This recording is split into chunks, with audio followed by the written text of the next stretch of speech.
Neo-fascists. Watch out for those neo-fascists, everybody. Neo-fascists exploit no-vax rage, posing dilemma for Italy.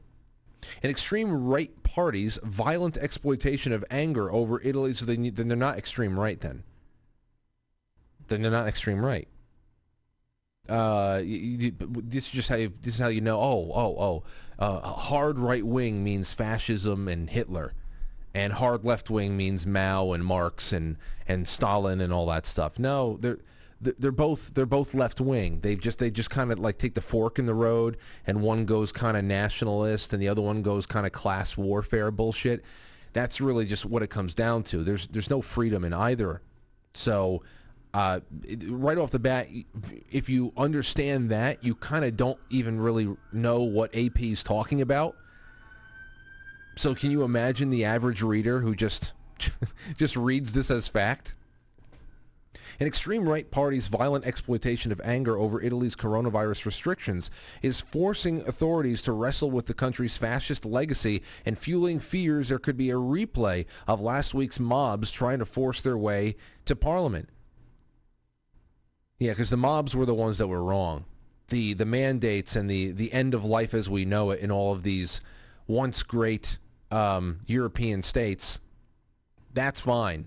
That's okay. Starting Friday, anyone entering workplaces in Italy must have received at least one injection of a drug that they don't want, or recovered from COVID-19 recently or tested negative within 2 days, using the country's green pass to prove their status.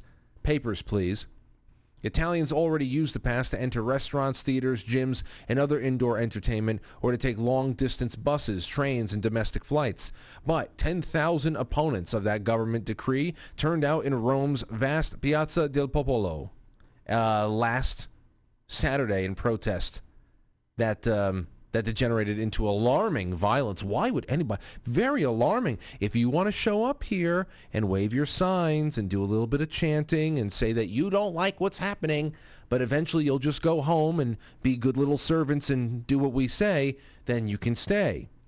But God forbid if you realize that all of your cries are falling upon deaf, tyrannical ears and feel like you may have to get your point across some other way.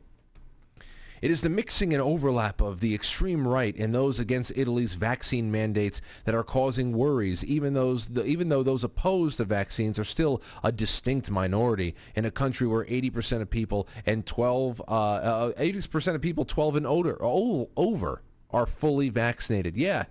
Oh, I'm sure. In places like that, the minority and majorities are really, really screwed up. Really screwed up. And of course, that in itself is not really the big picture when it comes to even the United States. If you got more than 50% of people to go and get it or not, are one more pro or anti-vaccine than the other? Because I would say that we have a country that is very pro-vaccine. By and large, we have a nation that is very pro-vaccine. I think that there is some infinitesimally small number of people in this country who has never received vaccines, never received a flu shot at least once, all types of things, tetanus shots. There is a very small number of people in the United States who have avoided all shots altogether. Very small number. So you are pulled away from the fact that we are not an anti-vaxxer nation. We are not that nation. All right? This is very specifically about one thing, one campaign, one massive planetary experiment, and at everything, all of our freedoms are now being connected to. So it's gaslighting. And on top of layers of gaslighting and gaslighting, they don't stop. They don't stop.